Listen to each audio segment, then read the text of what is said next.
বিনিয়োগ সম্মেলনের দ্বিতীয় দিনে নারায়ণগঞ্জের জাপানি অর্থনৈতিক অঞ্চল পরিদর্শন করতে এসে তাৎক্ষণিক চুক্তি সই করল সুইডিশ কোম্পানি নিলর্ন। প্রতিষ্ঠানটি 10,000 বর্গ মিটারের একটি প্লট কিনেছে।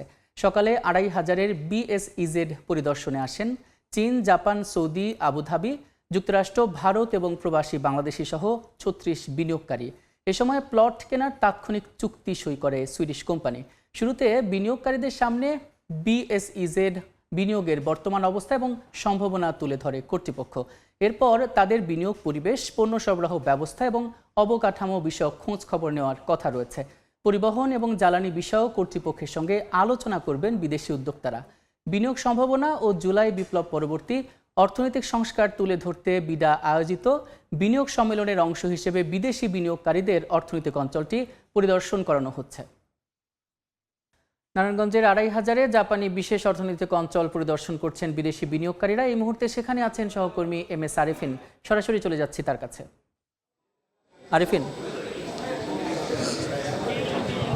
অন্তর্বর্তী সরকার দায়িত্ব নেবার পরে যে 5টি বিশেষ অর্থনৈতিক অঞ্চলকে বিশেষভাবে গুরুত্ব দিচ্ছে, তার মধ্যে কিন্তু নারায়ণগঞ্জের 2,500-এর এই বিএসইজেড, যেটিকে আসলে জাপানি অর্থনৈতিক অঞ্চল বলা হচ্ছে, এই অর্থনৈতিক অঞ্চলটিকে পরিদর্শন করতে কিন্তু সকাল 10টায় প্রায় 36 জনের একটি প্রতিনিধি দল এসেছেন এবং তারা যুক্তরাষ্ট্র, ভারত, চীন, সৌদি আরব সহ বাংলাদেশেরও কিছু প্রবাসী বিনিয়োগকারী রয়েছেন যারা এই অর্থনৈতিক অঞ্চলটি পরিদর্শন করতে এসেছে। আমি জানিয়ে রাখতে চাই যে এবারের বিনিয়োগ সম্মেলনের এই দ্বিতীয় দিনের কর্মসূচি হিসেবে কিন্তু তাদেরকে এখানে পরিদর্শন করতে নিয়ে আসা হয়েছে এবং তারা আসলে এখানে খতিয়ে দেখবেন যে বাংলাদেশে বিনিয়োগ যে সম্ভাবনা রয়েছে এবং এই অর্থনৈতিক অঞ্চলগুলোতে কী কী ধরনের চ্যালেঞ্জ রয়েছে এবং পরিবহন ব্যবস্থা থেকে শুরু করে সব কিছু বিষয়ে কিন্তু তারা খতিয়ে দেখবেন। এবং এই অর্থনৈতিক অঞ্চলের কর্তৃপক্ষ আশা করছেন যে ইতিমধ্যেই তারা পরিদর্শন শুরু করেছেন এবং এই অর্থনৈতিক অঞ্চলটি শুরু করার পরে যে 200 মিলিয়ন বিনিয়োগ এসেছে, এরপরে আরও এইটি পুরোপুরি কার্যক্রমে যদি যায় তাহলে অন্তত $150 কোটি মার্কিন ডলার কিন্তু বিনিয়োগের সম্ভাবনা রয়েছে এই অর্থনৈতিক অঞ্চলটিতে। এবং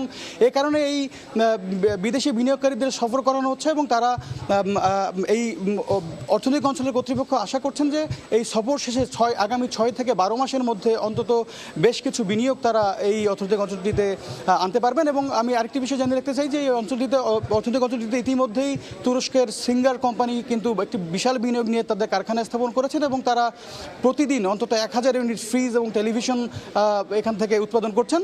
সকলে বিনিয়োগকারী দল আসার পরেই কিন্তু এখানে একটি ব্রিফিং সেশন আয়োজন করা হয় এবং যেখানে এই অর্থনৈতিক অঞ্চলের কর্তৃপক্ষ তারা তুলে ধরেন এখানকার বিনিয়োগ সম্ভাবনা এবং এখানকার যেসব উপস্থিত বিনিয়োগকারী ছিলেন তারা কিন্তু একে একে প্রশ্ন করে জানতে চান যে এখানে কী ধরনের বিনিয়োগ চ্যালেঞ্জ রয়েছে, কী ধরনের ফ্যাসিলিটিস রয়েছে।